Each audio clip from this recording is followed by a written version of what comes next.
Hello students, कैसे हो आप सब? अच्छे हो? मुझे यकीन है कि आप अपने स्वास्थ्य के साथ साथ अपनी पढ़ाई का भी भरपूर ख्याल रख रहे होंगे।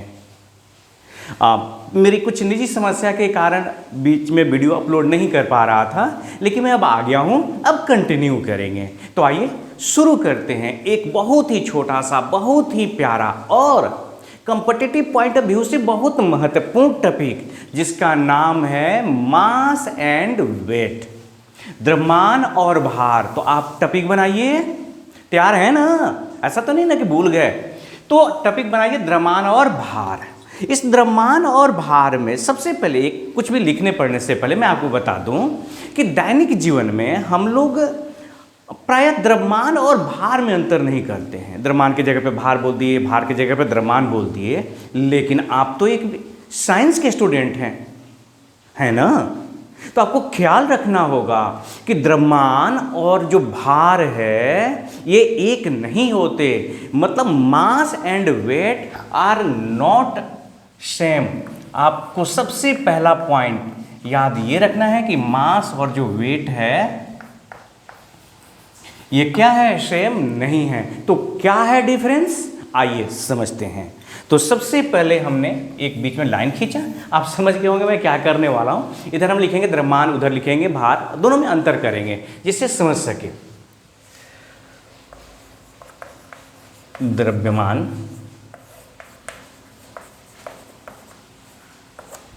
और इधर लिखते हैं भार।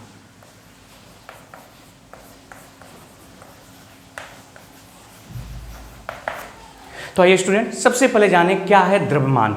ये चौक दिख रहा है आपको? ये चौक में जो द्रव्य है ना, ये जिस चीज से बना हुआ, ये इसका द्रव्यमान है। मैं दिख रहा हूं? बिल्कुल दिख रहा होऊंगा। तो मेरा शरीर कुछ तो बना है ना किसी चीज से। ये जो हमारे शरीर में जो द्रव्य है वो मेरे शरीर का द्रव्यमान है। इसी तरह से आपका शरीर किसी चीज से बना है ना? क्या बना है ना? तो वो जिस चीज से बना हुआ है वो आपके शरीर का द्रव्यमान है। इसका क्या मतलब हुआ? इसका अर्थ हुआ कि जो कुछ आपको दिख रहा है, जैसे बोर्ड सामने दिख रहा है, अरे भाई तो कुछ तो है, ये इस बोर्ड का द्रव्यमान है। आपके आसपास में जो कुछ दिख रहा है वो किसी न किसी चीज से बना हुआ है, तो वो उस पिंड का द्रव्यमान है, वो जिससे भी बना हुआ है।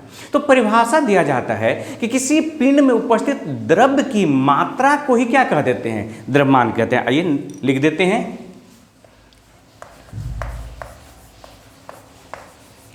किसी पिंड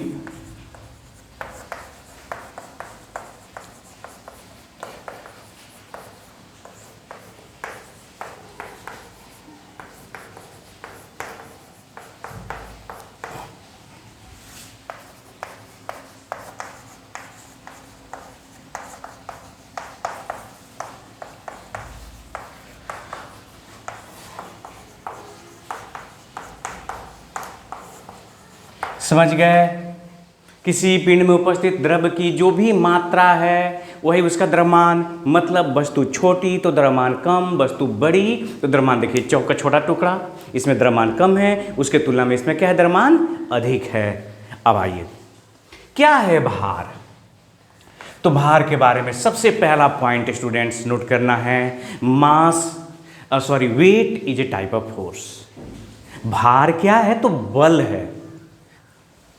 सबसे पहला लाइन लिखेंगे, भार एक प्रकार का बल है।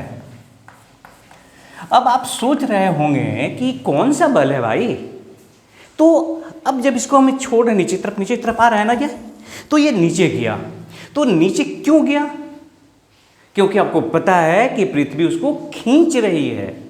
हाथ उसके नहीं दिख रहे हैं, लेकिन नीचे क्यों जा रहा है? क्योंकि पृथ्वी खींच रही है। कहाँ खींच रही है? अपने केंद्र की तरफ खींच रही है। तो पृथ्वी इस पे बल लगा रही होगी ना, बिना बल के तो खींचेगी नहीं। तो जिस बल से वो खींच रही है अपने केंद्र की ओर, उसी बल को इसका क्या कहते हैं? हम लोग भार कहते हैं। मतलब इसमें जो गुरुत्व बल लग रहा है, उस गुरुत्व बल को ही क्या कह देते हैं? भार कहते हैं। किसी पिंड पर लगने वाले गुरुत्वीय बल को उस पिंड का भार कहते हैं। तो आप लिख सकते हैं सेकेंड पॉइंट, किसी पिंड मैंने वस्तु पर लगने वाले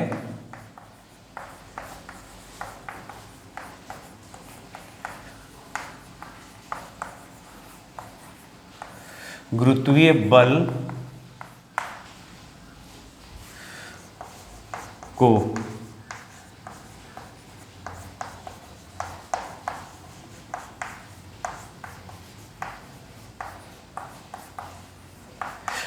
क्लियर हुआ? क्या है भार? तो पिंड पे जो गुरुत्वीय बल लगता है किसी भी वस्तु पे, उसी बल को क्या कहते हैं हम लोग? पिंड का भार कहते हैं। तो आप कह सकते हैं कि जिस बल से, ध्यान दीजिएगा, जिस बल से किसी वस्तु को पृथ्वी अपने केंद्र की ओर खींचती है, उसी बल को उस वस्तु का क्या कह देते हैं? भार कहते हैं। लेकिन ध्यान रखना है कि भार केवल पृथ्वी के लिए ही लागू नहीं है, पूरे ब्रह्मांड में भार का मीनिंग है, ये मीनिंगफुल है। तो इसीलिए हम लोग कहते हैं कि जो गुरुत्वीय बल लगा, अब यहाँ है तो पृथ्वी लगा रही है गुरुत्वीय बल, चांद पे जाएंगे तो चांद के द्वारा गुरुत्वीय बल लगेगा, मेरे किसी भी ग्रह पे चले जाइए तो वहाँ गुरुत्वीय बल लगेगा। तो जो गुरुत्वीय बल होगा वही उसका क्या कहलाएगा? भार कहलाएगा। क्लियर? अब आइए, एक एक पॉइंट को क्लियर करना है, कहीं डाउट नहीं होना चाहिए, बिल्कुल नहीं होना चाहिए। मैं हूं आपके साथ, हम 100%। नेक्स्ट पॉइंट है, द्रव्यमान को किस में मापते हैं? अरे यार, तराजू देखा आपने? आलू प्याज कभी खरीदने गए? आम खरीदा आपने? तो आम खरीदने के लिए जिस तराजू का उपयोग किया गया उसको हम लोग साधारण तुला कहते हैं, दंड तुला कहते हैं, उसी से द्रव्यमान मापते हैं ना। और किस में मापते हैं? तो किलोग्राम में। आप गए हैं तो क्या बोला? 5 मीटर आलू दीजिए, 5 मीटर आपने कहा कि आम दीजिए, नहीं, आपने कहा 1 केजी आम दीजिए, आधा केजी दीजिए, बेशक आपने कहा, लेकिन ये नहीं कहा कि भाई 5 मीटर आम दीजिए। तो द्रव्यमान को मापते हैं किसमें? किलोग्राम में। तो आइए लिखते हैं, इकाई लिख देते हैं, चाहे मात्रक।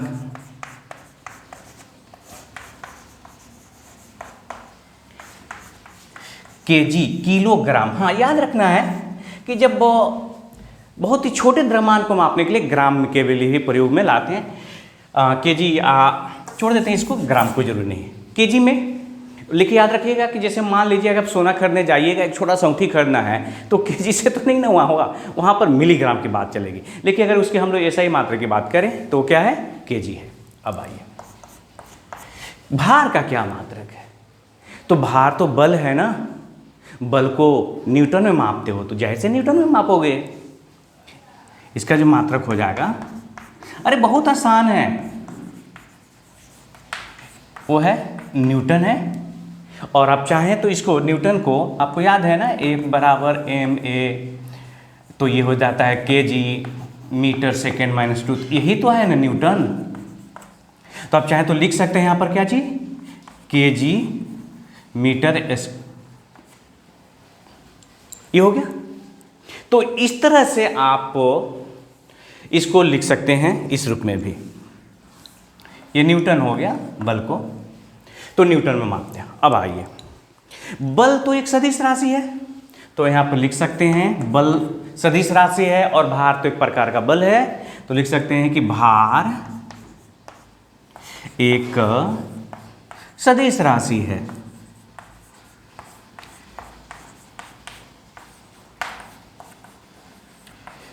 मतलब weight is a vector quantity. आइए इधर, क्या आप सोचते हैं द्रव्यमान के बारे में? द्रव्यमान एक अदिश राशि है। अब सदिश और अदिश एक अलग टॉपिक हो जाएगा, हम लोग यहाँ इसका डिस्कशन नहीं करेंगे, एक अदिश राशि है।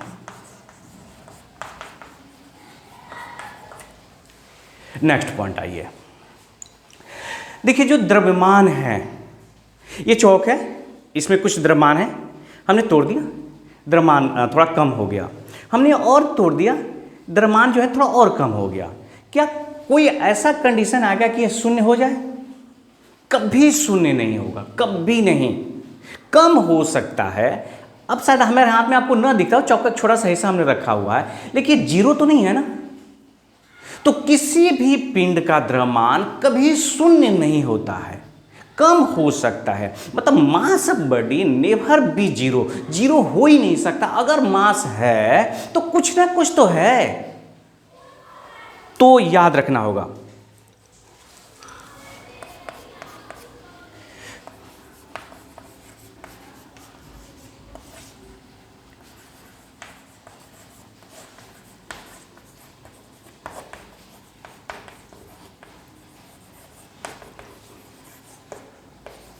कभी भी जीरो नहीं होता। आप समझ लिए?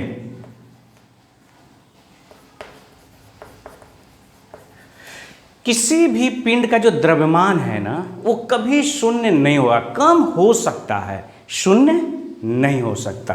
भार के बारे में क्या ख्याल है? तो भार तो बल है, तो बल क्यों नहीं शून्य हो सकता?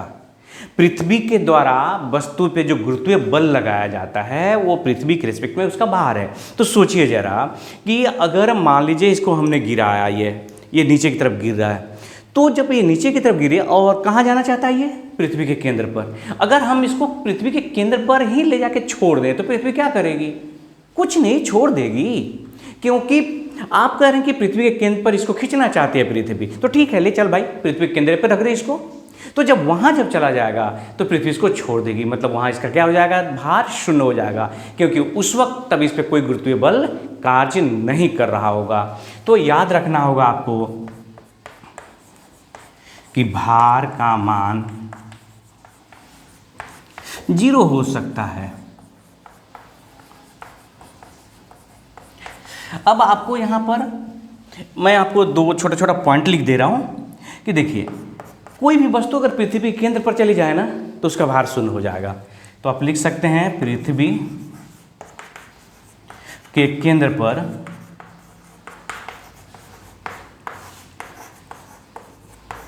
पिंड का भार जीरो होता है।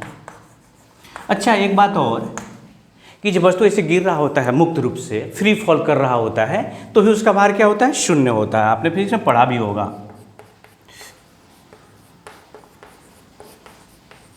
मुक्त रूप से गिरती हुई वस्तु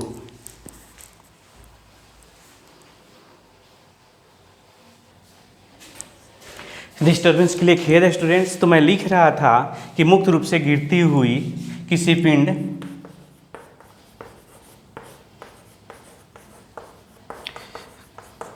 का भार जो हो जाता है जीरो होता है।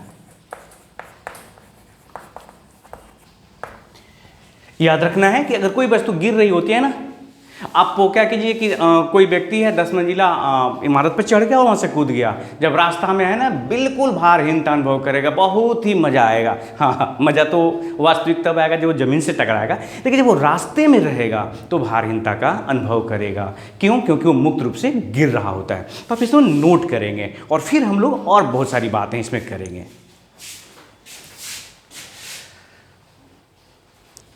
अगला, डिफरेंस करने से पहले स्टूडेंट्स मैं आपको एक क्वेश्चन कर रहा हूं जिसका जवाब आपको कमेंट करके बताना है। कल्पना करिए, जस्ट इमेजिन, ये हमारी पृथ्वी है। अब इस पृथ्वी पे आपने क्या किया कि यहां से आपने कुछ गिराया, तो ये आएगा कहां? पृथ्वी पे। पृथ्वी पे गिरेगा ना। अब ये सोचना, हमें कल्पना ये करनी है कि मान लीजिए कि हमने इतना पृथ्वी में गड्ढा कर रखा हुआ है, तो आप बोलेंगे क्या दिक्कत है, वो यहां वस्तु चलाएगी। आप कल्पना करिए कि हमने थोड़ा और गड्ढा किया, तो आप कहेंगे वस्तु तो ठीक है, नीचे जाएगी। हमने इतना गड्ढा किया कि ये गड्ढा अब पृथ्वी के केंद्र पर आ गया, जहां कह रहे हैं कि वस्तु खींच के जा रही है। माने आप समझिए कि पृथ्वी में आपने एक पाइप फैलाया जो सीधे कहां चला गया? उसके केंद्र पर गया। और इतना ही नहीं, तब भी नहीं माने, आप वो पाइप फैलाते फैलाते पृथ्वी की इस पार से लेकर, ये काल्पनिक क्वेश्चन ही है, उस पार कर दिया आपने गड्ढा को। अब सोचिए, आपने यहां से एक पिन डाला हुआ था, तो आपने तो शुरू में बड़े मजे से कहे कि भाई वो पृथ्वी केंद्र पे आएगी। तो चलिए ठीक है, ये है पृथ्वी की केंद्र, सपोज करिए। ये यहां पर जब आएगी ये पिंड, तो क्या करेगी? अब बताइए, क्या इससे ये आगे बढ़ेगी इधर की तरफ, ये और यहां जाके निकल जाएगी? कहां जाएगी? आप क्वेश्चन को एक बार फिर से मैं रिपीट कर दे रहा हूं, आप समझिए, आपको कमेंट करके जवाब देना है। ये सपोज करिए कि हमारा अर्थ है, ये पृथ्वी है हमारी, ये है पृथ्वी। आपने क्या किया कि पृथ्वी के किसी एक छोर पर आप वहाँ पर खड़े हुए और एक बड़ा सा पाइप लिया आपने, और फिर वहाँ से पाइप को पृथ्वी में धंसाना शुरू किया, धंसाते धंसाते और वो पृथ्वी के केंद्र के पास गया। लेकिन आप वहाँ रुके नहीं, माने नहीं, आपने इस पार से धंसाया, उस पार निकाल दिया उस पाइप को। अब सोचिए जरा कि यहाँ से आपको एक पिंड डाले, अब बताना है कि क्या ये पिंड जब डाले तो क्या इस पार से इस पार निकल जाएगी। अगर ये संभव हो पाता तो ठीक है, यहाँ आपने भारत में एक पाइप फैलाया, अमेरिका में निकल जाता और सीधे यहाँ से जंप करते अमेरिका में जाते। लेकिन जाएंगे कि नहीं जाएंगे, आपको बताना है। आपने क्वेश्चन समझ लिया ना, ये पृथ्वी है, आपने बीच में एक होल कर दिया, सीधे इसके केंद्र से होकर गुजर रहा है ये होल, इस पार से उस पार। यहाँ पर आपने एक ऑब्जेक्ट डाला, वस्तु डाला, आपको बताना है कि वस्तु कहाँ जाएगी, क्या इस पार से उस पार निकल जाएगी कि बीच में रुक जाएगी, या फिर वो क्या करेगी। तो इसे आप मुझे कमेंट करके बताएंगे। तब तक मैं दूसरा अगला जो अंतर है वो बता रहा हूँ।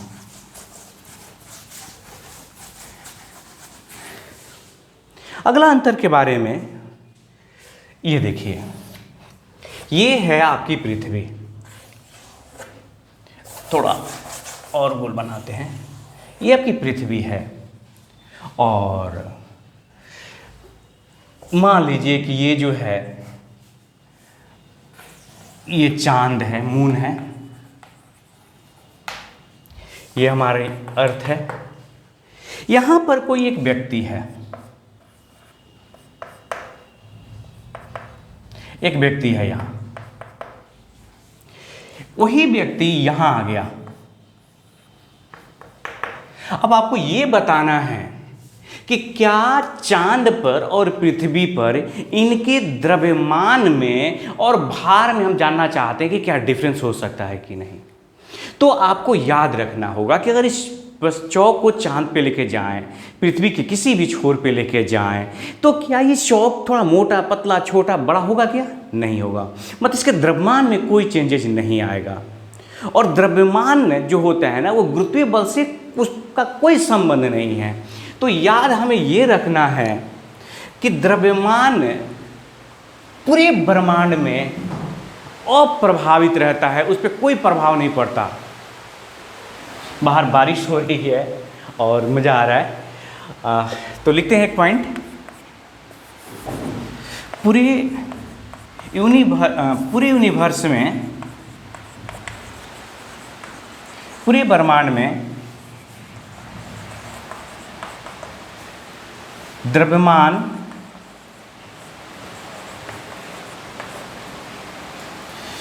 किसी भी पिंड का नहीं बदलता है।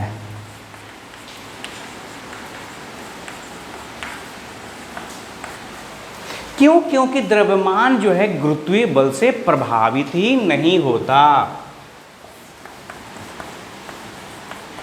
क्योंकि द्रव्यमान गुरुत्वीय बल से प्रभावित नहीं होता।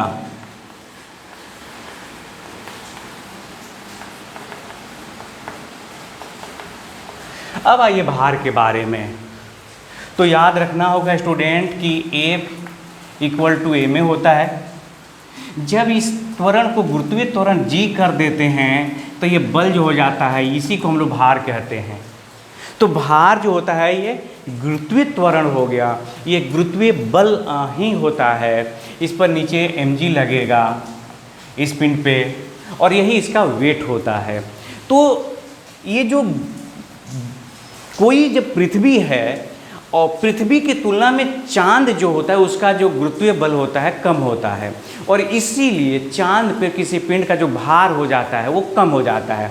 आपको इस बात की भी जानकारी होगी कि पृथ्वी की तुलना में चांद का गुरुत्वीय जो बल है वो 1/6 गुना है, और इसी वजह से चांद पर पिंड का जो भार होता है पृथ्वी के भार का 1/6 गुना होता है। मतलब 6 गुना कम होता है। कहाँ पे? चांद पे भार। किसके तुलना में? पृथ्वी के तुलना में। तो इसके बारे में आप लिखेंगे, भार पूरे यूनिवर्स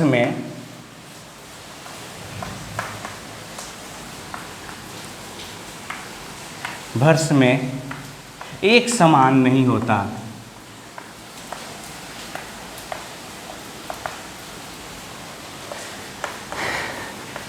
नहीं होता है, क्योंकि भार जो होता है गुरुत्वीय बल ही है, एक्चुअली बल होता है। और गुरुत्वीय बल अलग ब्रह्मांड के अलग अलग हिस्से में क्या है, अलग अलग है। और गुरुत्वीय बल यूनिवर्स के अलग अलग भाग में क्या होता है,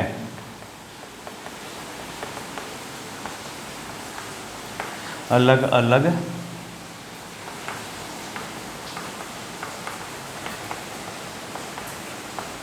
याद रखना है आपको। इसका मतलब कि अगर पृथ्वी बड़ी है तो पृथ्वी पे जो भार है पिंड का, यहाँ गुरुत्वीय बल ज़्यादा है इसलिए ज़्यादा होता है। चांद पे पिंड का भार कम होता है। और ये मैं लिख देता हूँ कि चांद पे जो पिंड का भार होता है वो पृथ्वी के भार का कितना गुना होता है, 1/6 गुना होता है। आप इसे नोट करें। हाँ, तो स्टूडेंट्स मैं कह रहा था कि किसी पिंड का याद रखना होगा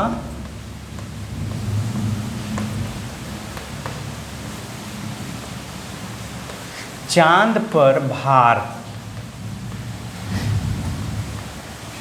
पृथ्वी के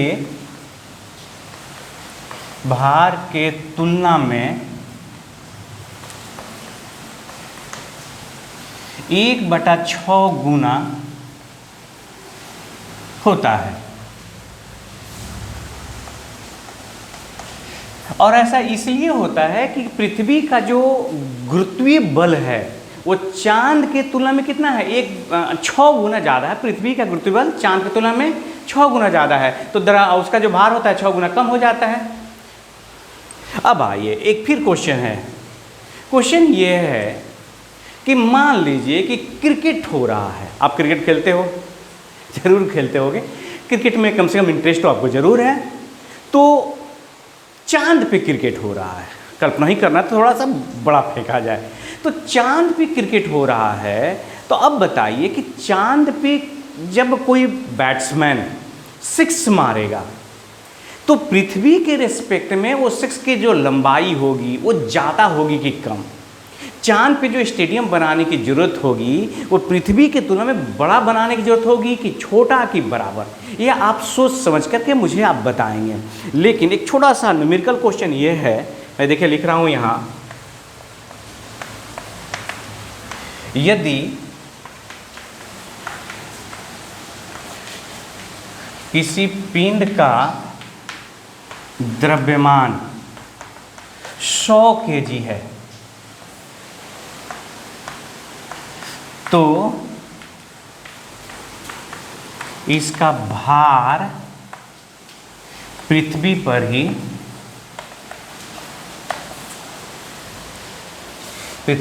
ही कितना होगा। आप ये भी क्वेश्चन कर सकते हैं कि इसका भार चांद पे कितना होगा।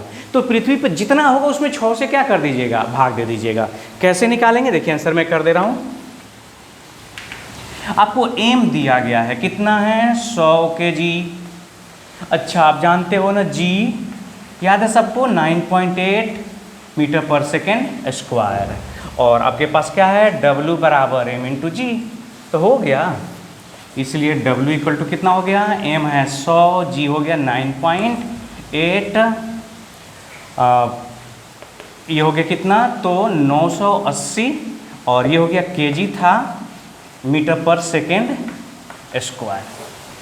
अगर मैं चाहता हूं कि नहीं चांद पे वेट पता लगाएं तो कितना होगा, तो चांद पर जो द्रव्यमान जो है वो तो कहीं बदलता ही नहीं है। 100 kg यहाँ, 100 kg चांद पे भी होगा द्रव्यमान, लेकिन वेट अलग हो जाएगा। चांद पे अगर वेट की बात करें, वेट एट मून,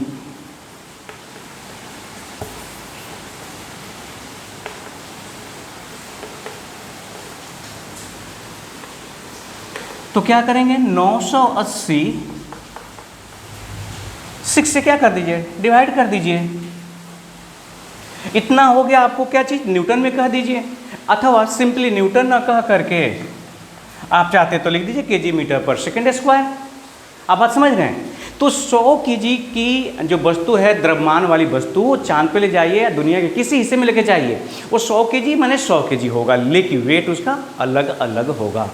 तो मैं उम्मीद करता हूँ कि आपको द्रव्यमान और भार में समझ में आया होगा कि क्या है डिफरेंस। ये बहुत ही इंटरेस्टिंग टॉपिक है, और आपको कहीं समस्या इसके बावजूद भी हो तो मुझे कमेंट करके बताएंगे।